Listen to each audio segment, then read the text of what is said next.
Swali la kupongeza mchungaji tayari tumepongeza sana. Tumepongeza kamati nzima iliyoandaa maandalizi haya, kipekee mchungaji Mushi na baraza la ushirika huu na ninyi nyote mliofika katika siku hii ya muhimu sana ya kumshukuru Mungu kwa kumlinda na kumwezesha mchungaji wetu Solomon Masawe kustaafu kwa heshima. Pekee sana baba askofu mstaafu Masangwa, nilikuwa na tafakari jina lenu la kwanza ni nani? Nikuta ni Solomon kwa Solomon. Alafu ni pale mwishoni tu kwenye ukweme nimetofautiana kidogo tu, Masangwa na Masawe. Sasa nimeelewa siri ya urafiki wenu. Na mchungaji, asante kwa kutaja hivyo. Wito unaanza mbali, lakini Mungu anawatumia watu wake kwa namna hiyo.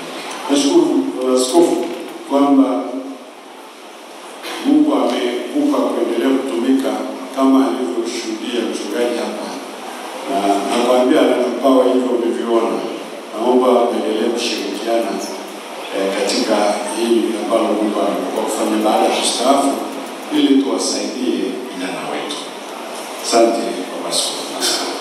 Sasa ndugu zangu,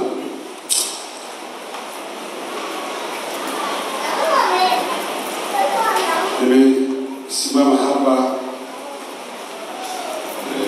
pamoja kwamba leo ni siku ya furaha sana, siku ya mashangilio, lakini niseme kwa hakika moyoni mwangu nina huzuni kubwa na masikitiko. Nina huzuni kubwa na masikitiko kwa haya ambayo tumeshuhudia siku za hivi karibuni, hasa katika mazingira mazima ya uchaguzi mkuu uliofanyika katika nchi yetu, yale yaliyotokea kabla, wanaendelea kabla, wakati wa uchaguzi na hata baada ya uchaguzi ule. Na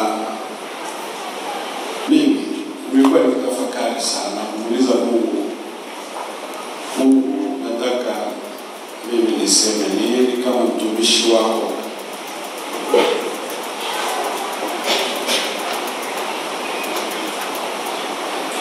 Basi nikasema, Mungu nipe maneno machache ambayo nitapenda kusema kwa watu wako na kipekee wa Tanzania.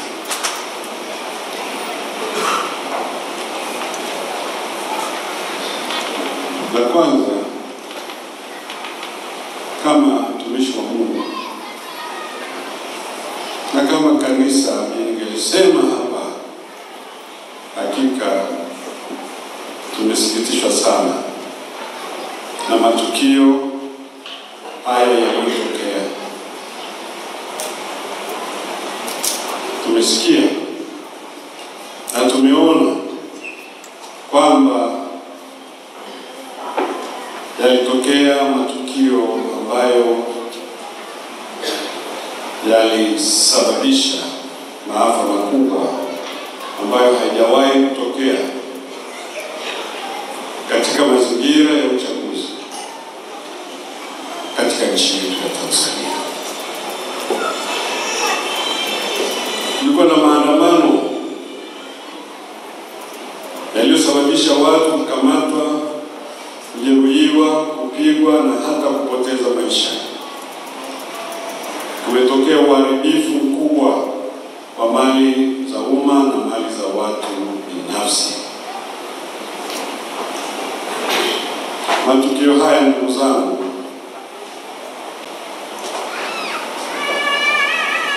kwani